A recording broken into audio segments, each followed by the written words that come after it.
அஸ்ஸலாமு அலைக்கும் வரஹ்மத்துல்லாஹி வபரகாத்துஹு. இந்த மாதிரி பேட்டர்ன் பஃப் ஸ்லீவ் வச்சு கீழே பார்டர் வச்சு ஸ்டிச் பண்ணுறப்ப மேலே பஃப் பார்ட்டு தனியாகவும் கீழே பார்டர் பார்ட்டை தனியாகவும் தான் நம்ம அட்டாச் பண்ணுவோம். அப்படி அட்டாச் பண்ணிவிட்டு அதுக்கப்புறமேட்டு தான் நம்ம லைனிங் கிளாத்தை அடித்து திருப்பி இப்படி ஸ்டிச் பண்ணணும். உள்ளே ஜாயின் பண்ணியிருக்க தெரியுதா இந்த இடத்துல, அந்த மாதிரி.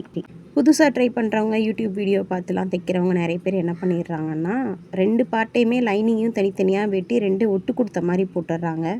அது உள்ளுக்குள்ளே ஃபினிஷிங் நல்லா இருக்காது. நம்ம இப்படி பண்ணியிருக்கிறப்ப உள்ளே இருக்க ஜாயிண்ட் நமக்கு வெளியே தெரியாது. கூடவே அந்த இடத்துல நம்ம எதாவது ஒர்க் பண்ணணும் அப்படின்றதுக்காக லைனிங்கும் அதுவும் தனியாக விலகிடக்கூடாதுன்றதுக்காக பார்டர் ஜாயின் பண்ணியிருக்கிற இடத்துல இப்படி ஒரு ஸ்டிச் போட்டு ஃபினிஷிங் ஸ்டிச் போட்டுட்டோன்னா நமக்கு ஃபினிஷிங் பர்ஃபெக்டாக இருக்கும். நம்ம இந்த மேல் பார்ட்டில் ப்ளீட்ஸ் வச்சு ஸ்டிச் பண்ணுறப்பவே அதை கையோடு அயன் பண்ணிவிட்டு அதுக்கப்புறம் தான் பார்டரை ஜாயின் பண்ணணும். இந்த 2 பீஸில் ஒரு பீஸ் நான் அயன் பண்ணியிருக்கேன், இன்னொரு பீஸ் அயன் பண்ணாமல் இருக்குது. பார்க்கும்போதே டிஃப்ரென்ஸ் தெரியுது.